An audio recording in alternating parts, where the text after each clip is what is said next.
Welcome back to r/EntitledPeople, featuring stories from our own subreddit, so I can pretty much guarantee that you have not heard these stories before. If you are interested in me reading your own story, then please head over to r/ripestories on Reddit and feel free to post your own story there. Without any further ado, let's dive right in. Story number 1 is titled Karen Becomes a Speed Bump, posted by user Ghost75790X on our own subreddit. So this story happened in 2008 to 2009 in central Scotland. I was self-employed as a courier delivery driver and had just picked up my orders from a warehouse and was driving through a small town to get to the motorway. I am sitting at the traffic light waiting patiently to turn right to get to the turn off for the motorway. I then see a Karen on a bicycle riding between the cars, trying to get to the front before the lights change.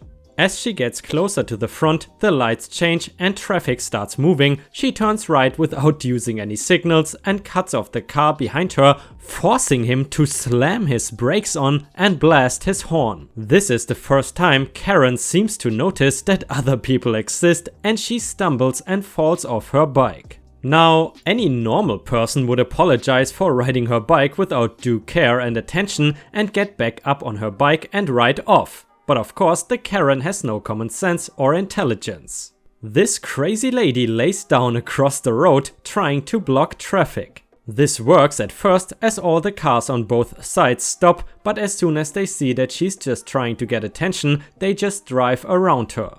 Now, seeing that no one was paying attention to her, she picked up her bike and used it to block one side of the road and then used her own body to block the other. I don't know what she was trying to accomplish by doing this, but she was determined that no car shall pass until people notice her. When it is my turn to drive past her, she stands up and throws herself at the front of my car. I had barely put the car in gear, let alone started moving, but Karen starts rolling around on the ground, acting like she just got hit by a dump truck, and started screaming that I ran her over and tried to drive away. And demanded that someone call the police, not an ambulance, just the police.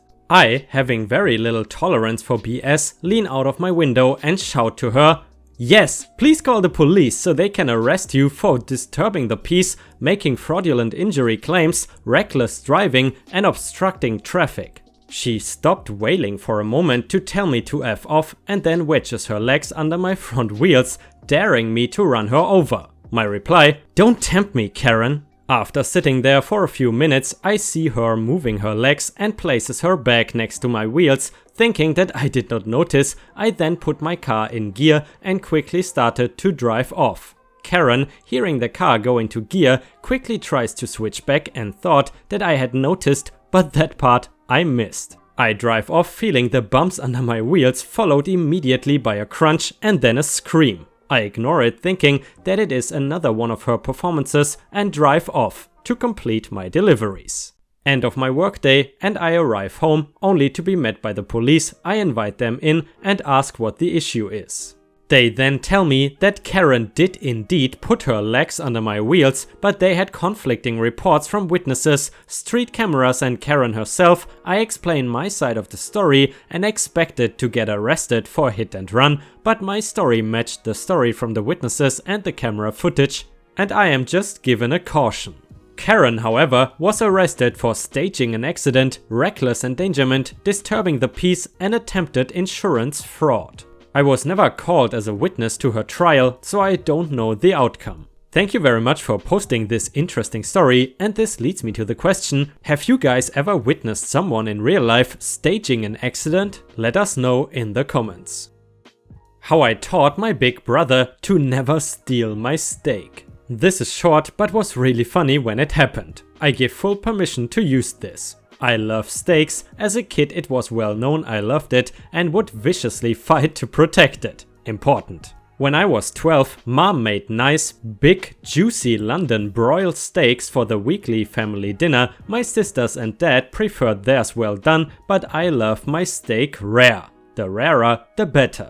Unfortunately, so did my much older brother. Brother was notorious for stealing others' food and drinks and did this to my older sisters all the time. So after finishing his steak, decided he would try to take mine. Big mistake. I, territorial carnivore that I am, was having none of this bullcrap, plus he should have known better. My reaction to the attempted pilfering of my big juicy London broil was something he should have seen coming. As brother grabbed my plate, I stabbed him in his hand with my fork, drawing blood. Brother yelped, snatched his hand away, dropping my plate, and, I kid you not, turned to mom and whined like a spoiled 8-year-old that she stabbed me. Note, at this time, my brother was in his late 20s. Mom, who thought the whole thing was hilarious, just laughed and said with zero pity, "You, of all people, should have known better than to come between a predator and her meat." He got no sympathy from his siblings either and sulked for the rest of the evening. He was also the butt of many jokes for months afterwards. From that day forward, he never again tried taking my food. Guys, I gotta admit, when I was younger, I did not really like steaks, but now, since I'm older, I enjoy a good steak every once in a while. What are your favorite steaks? Let us know in the comments. Crazy lady in the ER. I did not think I would have a story to share so soon, since I have been sick and I have the flu. In case anyone is wondering, yes, I got the flu shot, but every single time I get the flu shot, I end up getting the flu, so next year I'm not getting the flu shot. Last night I was trying to rest like I've been doing all day, but then I woke up and I could not breathe, so my aunt ended up taking me to the ER, emergency room. When we got there, it was quite busy, and as my aunt was checking me in, I was having a hard time standing up, so a nurse came around the counter and put me in a wheelchair. Since the nurse was out on the other side of the counter, he decided to take my vitals, and he was noticing I was having a hard time catching my breath. He looked concerned and told the other nurse, "We need to take her right now," and started to wheel me towards the back. This woman who was sitting in the waiting room started screeching, "This is unfair," and jumped up and tried to block my path. The nurse that was trying to wheel me in the back said, "Ma'am, you need to move out of the way." And the woman screamed, "No, I was here first. Why does this little girl get to go in first?" The nurse looked at her and said calmly, "Because she cannot breathe and her condition is more life-threatening than yours. We will call your name when it is your turn. Now move or I will run you over with this wheelchair." And he started to wheel me forward again towards the doors and the lady blocking my path. The woman started throwing a complete temper tantrum like a 3-year-old. My aunt looked over at her and said, "Oh, does someone need her diaper changed?" Which garnered a lot of chuckles from the other people in the waiting room. The woman stopped stomping around like a little child and glared at my aunt. This gave my nurse plenty of time to wheel me in the back. Once in the back, they were taking my vitals and putting me on nebulizer to help me for my breathing. The rest of this is paraphrased from what my aunt told me by the time she came back in the room where they put me. She came in when I was getting my breathing treatment and sat down and said, "That lady has some serious problems. She kept throwing a fit and threatening to sue the hospital if they don't see her first." The hospital staff all calmly told her that patients are seen by priority first, and since she was only there for a sliver, she was not gonna be seen until later, and asked her why she did not just take the sliver out with tweezers when she was home. My aunt was shaking her head in disbelief at this point. My nurse came back in to take my temperature and was asking me questions about how I was feeling and when all my symptoms started. While he was taking my temperature, we all heard a loud scream like someone just got murdered or something. He ran out of the room to see what was going on, followed by my aunt. When they both came back in, they were both laughing and shaking their heads. I asked what was going on, and the nurse said, "That loon of a lady is being removed from the waiting room, and I guess she did not like it because she punched the security guard who slammed her to the ground to put cuffs on her." My aunt was laughing, saying, "She's a crazy one." The nurse chuckled and agreed with my aunt. He finished taking my temperature and told me a doctor would be in soon to see me. During this whole time, we could still hear that lady screaming her head off, but we tried to ignore it. Was not easy with the way my head was throbbing. By the time my doctor came in, the lady's screaming had stopped. I don't know if she was arrested or what, but I did not care since I'm not feeling well. My doctor said something about taking me to get my lungs x-rayed and that once he knew what was going on with me, he will send me home. He kept me on the nebulizer until the medication in it was finished, then told me to lay back and try to rest while I was here. My aunt went to a vending machine, but I suspected she wanted to find out more about that crazy lady too while she was at it. I ended up falling asleep in that hospital bed. I was woken up a couple hours later by the doctor telling me that I have a fever on top of the flu. He said he was gonna prescribe something for me but wanted to give me one more breathing treatment before I was released. He asked me if I had asthma and I told him that I do, so he prescribed another inhaler called Symbicort for me, but he told me this one I have to do once a day in the morning. My aunt told me the other nurse told her that the crazy lady got arrested while I was sleeping. Apparently, she hit another person as they were being discharged and was still screaming even after the police showed up. She told me she thinks the lady needs some medical help and was laughing about what we witnessed. I was released from the hospital an hour later and came home with my prescriptions and still not feeling well. My aunt told me to go to bed, but even though it's morning, I wanted to type this out first before I get some sleep. I did not think I would have something to share for a long time. Sorry, this was not all that great. Everything seemed to happen so fast and it was just weird. I'm gonna go nap off this flu and try to rest some. Hope you all are having a better day than me. Well, Stacy, we all hope you're doing better by now. But guys, I'm curious, what has been the longest time you guys have ever been in a hospital? I think for me it was when I had an operation, and if I remember correctly, I had to stay in the hospital for around 4 to 6 days. The last story, once again also posted on r/Ripe Stories, just like all the other stories today, is titled "Entitled Teen and Entitled Mother Expect Me to Spend My Time and Money to Give Entitled Teen the pair of jeans that I was wearing." Backstory: I enjoy using my sewing, embroidery, craft and art skills to upcycle secondhand clothing for myself and my family and friends, often as birthday or Christmas presents. These are often jeans bought from OP shops to save money and then hand decorated with appliques, embroidery, trims also bought at OP shops or gifted to me by people I know, etc. to make them original and fun. I am on a disability pension due to chronic back pain and mental health issues, so doing creative projects helps me in distracting myself from these things and keeping my mental health stable. In Victoria, Australia, there is a service that offers services from diabetes, help, physio, dental and mental health services for a very small amount of money, and sometimes the fee is waived for people in financial difficulties like myself. The cast is E.T. entitled teen around 16 years old, E.M. entitled mother, Izzy exercise physiologist, R.L. reception lady, and me myself. On with the day in question.